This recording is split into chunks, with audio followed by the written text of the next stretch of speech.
जय हो शनि महाराज की। आज हम आपको इस वीडियो में शनिवार व्रत की कथा सुनाने जा रहे हैं। एक समय स्वर्गलोक में सबसे बड़ा कौन के प्रश्न पर नौ ग्रहों में वाद विवाद हो गया। विवाद इतना बड़ा कि परस्पर भयंकर युद्ध की स्थिति बन गई। निर्णय के लिए सभी देवता देवराज इंद्र के पास जा पहुँचे और बोले, हे देवराज, आपको निर्णय करना होगा कि हम में से सबसे बड़ा कौन है। देवताओं का प्रश्न सुनकर देवराज इंद्र उलझन में पड़ गए। इंद्र बोले, मैं इस प्रश्न का उत्तर देने में असमर्थ हूँ। हमें सभी पृथ्वीलोक में उज्जैनी नगरी में राजा विक्रमादित्य के पास चलते हैं। देवराज इंद्र सहित सभी ग्रह देवता उज्जैनी नगरी पहुँचे। महल में पहुंचकर जब देवताओं ने उनसे अपना प्रश्न पूछा तो राजा विक्रमादित्य भी कुछ देर के लिए परेशान हो उठे, क्योंकि सभी देवता अपनी अपनी शक्तियों के कारण महान थे। किसी को भी छोटा या बड़ा कह देने से उनके क्रोध के प्रकोप से भयंकर हानि पहुंच सकती थी। अचानक राजा विक्रमादित्य को एक उपाय सूझा और उन्होंने विभिन्न धातुओं स्वर्ण, रजत, चांदी, कांसा, ताम्र, तांबा, सीसा, रांगा, जस्ता, अभ्रक व लोहे के 9 आसन बनवाए। धातुओं के गुणों के अनुसार सभी आसनों को एक दूसरे के पीछे रखवाकर उन्होंने देवताओं को अपने अपने सिंहासन पर बैठने को कहा। देवताओं के बैठने के बाद राजा विक्रमादित्य ने कहा, आपका निर्णय तो स्वयं हो गया। जो सबसे पहले सिंहासन पर विराजमान है वही सबसे बड़ा है।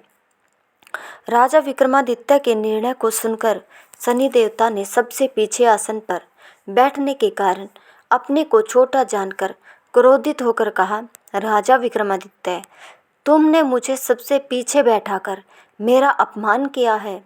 तुम मेरी शक्तियों से परिचित नहीं हो। मैं तुम्हारा सर्वनाश कर दूंगा। शनि ने कहा, सूर्य एक राशि पर 1 महीने, चंद्रमा 2.25 महीने, मंगल 1.5 महीने, बुध और शुक्र 1 महीने, बृहस्पति 13 महीने चल रहते हैं, लेकिन मैं किसी राशि पर 7.5 वर्ष 7.5 तक रहता हूँ। बड़े बड़े देवताओं को मैंने अपने प्रकोप से पीड़ित किया है। राम को 7.5 के कारण ही वन में जाकर रहना पड़ा और रावण को 7.5 के कारण ही युद्ध में मृत्यु का शिकार बनना पड़ा। राजा, अब तू भी मेरे प्रकोप से नहीं बच सकेगा। इसके बाद अन्य ग्रहों के देवता तो प्रसन्नता के साथ चले गए, परंतु शनिदेव बड़े क्रोध के साथ वहां से विदा हुए।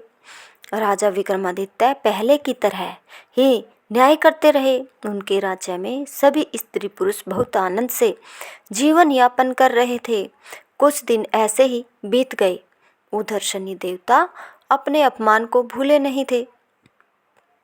विक्रमादित्य से बदला लेने के लिए एक दिन शनिदेव ने घोड़े के व्यापारी का रूप धारण किया और बहुत से घोड़ों के साथ उज्जैनी नगरी पहुँचे। राजा विक्रमादित्य ने राज्य में किसी घोड़े के व्यापारी के आने का समाचार सुना तो अपने अश्वपाल को कुछ घोड़े खरीदने के लिए भेजा। घोड़े बहुत कीमती थे।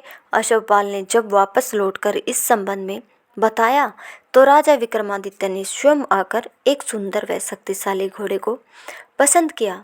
घोड़े की चाल देखने के लिए राजा उस घोड़े पर सवार हुए तो वह घोड़ा बिजली की गति से दौड़ पड़ा। तेजी से दौड़ता घोड़ा राजा को दूर एक जंगल में ले गया और फिर राजा को वहां गिराकर जंगल में कहीं गायब हो गया। राजा अपने नगर को लौटने के लिए जंगल में भटकने लगा, लेकिन उन्हें लौटने का कोई रास्ता नहीं मिला। राजा को भूख प्यास लगाई। बहुत घूमने पर उसे एक चरवाहा मिला। राजा ने उससे पानी मांगा। पानी पीकर राजा ने उस चरवाहे को अपनी अंगूठी दे दी। फिर उससे रास्ता पूछकर वह जंगल से निकलकर पास के नगर में पहुंचा। राजा ने एक सेठ की दुकान पर बैठकर कुछ देर आराम किया। उस सेठ ने राजा से बातचीत की तो राजा ने उसे बताया कि मैं उज्जैनी नगरी से आया हूँ। राजा के कुछ देर दुकान पर बैठने से सेठ जी की बहुत बिक्री हुई। सेठ ने राजा को बहुत भाग्यवान समझा और खुश होकर उसे अपने घर भोजन के लिए ले गया। सेठ के घर में सोने का एक हार खूंटी पर लटका हुआ था। राजा को उस कमरे में छोड़कर सेठ कुछ देर के लिए बाहर गया। तभी एक आश्चर्यजनक घटना घटी। राजा के देखते देखते सोने के उस हार को खूंटी निगल गई। सेठ ने कमरे में लौटकर हार को गायब देखा तो चोरी का संदेह राजा पर ही किया, क्योंकि उस कमरे में राजा ही अकेला बैठा था। सेठ ने अपने नौकरों से कहा कि इस परदेसी को रस्सियों से बांधकर नगर के राजा के पास ले चलो। राजा ने विक्रमादित्य से हार के बारे में पूछा तो उसने बताया कि उसे देखते ही देखते खूंटी ने हार को निगल लिया था। इस पर राजा ने क्रोधित होकर चोरी करने के अपराध में विक्रमादित्य के हाथ पांव काटने के आदेश दे दिए। राजा विक्रमादित्य के हाथ पांव काटकर उसे नगर की सड़क पर छोड़ दिया गया। कुछ दिन बाद एक तेली उसे उठाकर अपने घर ले गया और उससे अपने कोल्हू पर बैठा दिया। राजा आवाज देकर बैलों को हाँकता रहा। इस तरह तेली का बैल चलता रहा और राजा को भोजन मिलता रहा। शनि के प्रकोप की 7.5 पूरी होने पर वर्षा ऋतु आरंभ हुई। राजा विक्रमादित्य एक रात मेघ मल्हार गा रहा था कि तभी नगर के राजा की लड़की राजकुमारी मोहिनी रथ पर सवार उस तेली के घर पास से गुजरी। उसने मेघ मल्हार सुना तो उसे बहुत अच्छा लगा और दासी को भेजकर गाने वाले को बुला लाने को कहा। दासी ने लौटकर राजकुमारी को अपंग राजा के बारे में सब कुछ बता दिया। राजकुमारी उसके मेघ मल्हार से बहुत मोहित हुई, अतः उसने सब कुछ जानकर भी अपंग राजा से विवाह करने का निश्चय कर लिया। राजकुमारी ने अपने माता पिता से जब यह बात कही तो वे हैरान रह गए। रानी ने मोहिनी को समझाया, बेटी तेरे भाग्य में जो किसी राजा की रानी होना लिखा है, फिर तू उस अपंग से विवाह करके अपने पाँव पर कुल्हाड़ी क्यों मार रही है। राजकुमारी ने अपनी जिद नहीं छोड़ी। अपनी जिद पूरी कराने के लिए उसने भोजन करना छोड़ दिया और प्राण त्याग देने का निश्चय कर लिया। आखिर राजा रानी को विवश होकर अपंग विक्रमादित्य से राजकुमारी का विवाह करना पड़ा। विवाह के बाद राजकुमार विक्रमादित्य और राजकुमारी तेली के घर में रहने लगे। उसी रात स्वप्न में शनिदेव ने राजा से कहा, राजा तुमने मेरा प्रकोप देख लिया, मैंने तुम्हें अपने अपमान का दंड दिया है। राजा ने शनिदेव से क्षमा करने को कहा और प्रार्थना की, हे शनिदेव आपने जितना दुख मुझे दिया है अन्य किसी को न देना। शनिदेव ने कुछ सोचकर कहा, राजा मैं तुम्हारी प्रार्थना स्वीकार करता हूँ। जो कोई स्त्री पुरुष मेरी पूजा करेगा, शनिवार को व्रत करके मेरी व्रत कथा सुनेगा, उस पर मेरी अनुकंपा बनी रहेगी।